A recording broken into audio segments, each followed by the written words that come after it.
Today, we're going on a journey. We're looking at Navratri, but maybe not in the way you're used to. We're going to see it as a 9-night roadmap to winning a really profound battle, the one inside yourself. So let's just jump right in with a big question. Think about it. What if a festival, something we usually see as just a time for celebration, for rituals, what if it was actually a science? A really precise system for total inner transformation? And let's bring it even closer to home. What if, in just 9 nights, you could find a blueprint, a guide, to cleanse your body, calm your mind, and maybe most importantly, to awaken this incredible divine power that's already inside you? That, right there, is the core promise of Navratri. Okay, so let's really dig into this idea of a festival as a science. See, Navratri is so much more than just worship. It's a journey, and a very specific one. It's a roadmap for moving from darkness to light, from feeling weak to finding your strength, and from ignorance to real, genuine wisdom. And the first clue is right there in the name itself, Navratri. It's straight from Sanskrit. You've got Nav, which means 9, and Ratri, which means night. So it's literally the 9 nights, a very special sacred time dedicated to connecting with that divine energy we were talking about. Now, to really get what this festival is all about, we got to go a little deeper into the philosophy behind it.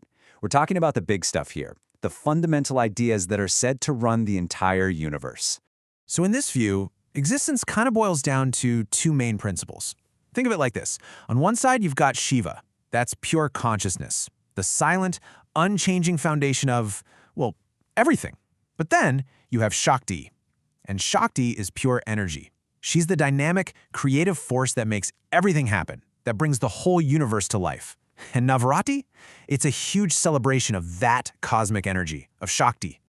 All right, so if Navratri is all about celebrating this awesome cosmic energy, you might be asking, where does the whole victory thing come in?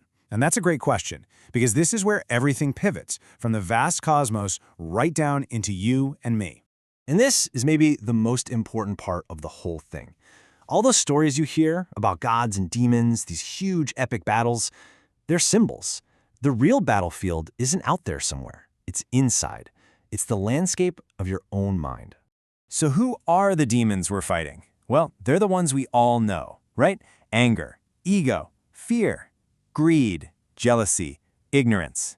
These are our inner enemies. And what Navratri does is give us a framework, and the spiritual juice really, to finally face them and win. So, how does this all actually work? How does this transformation happen? Well, it's not just a random 9 days of celebration. Nope. It's a highly structured 3-part spiritual process. Think of it like a complete inner overhaul happening in stages. And it's super methodical. The first 3 nights, that's demolition phase. It's all about clearing out the junk, getting rid of those inner enemies.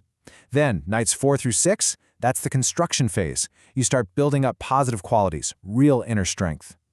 And finally, the last 3 nights are all about realization. This is where you can actually experience that peace, that wisdom, that clarity. It's a powerful process of purification and ultimately awakening. Okay, so you do all this inner work. What's the payoff? Well, the rewards are huge, and they're holistic. We're talking benefits that touch every single part of you, your spiritual, emotional, physical, and mental well-being. Let's start with the spiritual and emotional side. You've got practices like prayer and meditation that really deepen your connection to your own consciousness. That builds up faith and discipline. And emotionally, just being in that devotional atmosphere, it helps you grow things like joy and gratitude and hope. All of that leads to a much greater sense of balance and inner peace. And it's not all abstract stuff either. The benefits are really tangible. For instance, a lot of people fast during Navratri. That gives your whole digestive system a much-needed break and helps detoxify the body. And mentally, things like chanting and meditation, they are absolute power tools for calming the mind, slashing stress, and making your focus razor-sharp. So all of this brings us to the grand finale, the ultimate takeaway. After you go through these 9 nights of clearing out the old, building up the new, and finally realizing the truth, what is that final greatest triumph? It all circles back to this one central truth. Navaratri teaches us that the greatest battle you will ever fight isn't out there. It's right here, inside your own mind. It's the battle for self-mastery. The real victory? It happens when your inner wisdom finally rises up and defeats the darkness of ignorance. It's when your courage finally becomes bigger and stronger than your deepest fears. And it's when your compassion for everyone else finally, truly overpowers the selfish demands of your ego. That is the true victory of Navratri. It was never about just an external ceremony. It was always about an internal achievement. The ultimate goal of these 9 nights is to master yourself. So the question for you is, which inner battle are you ready to win?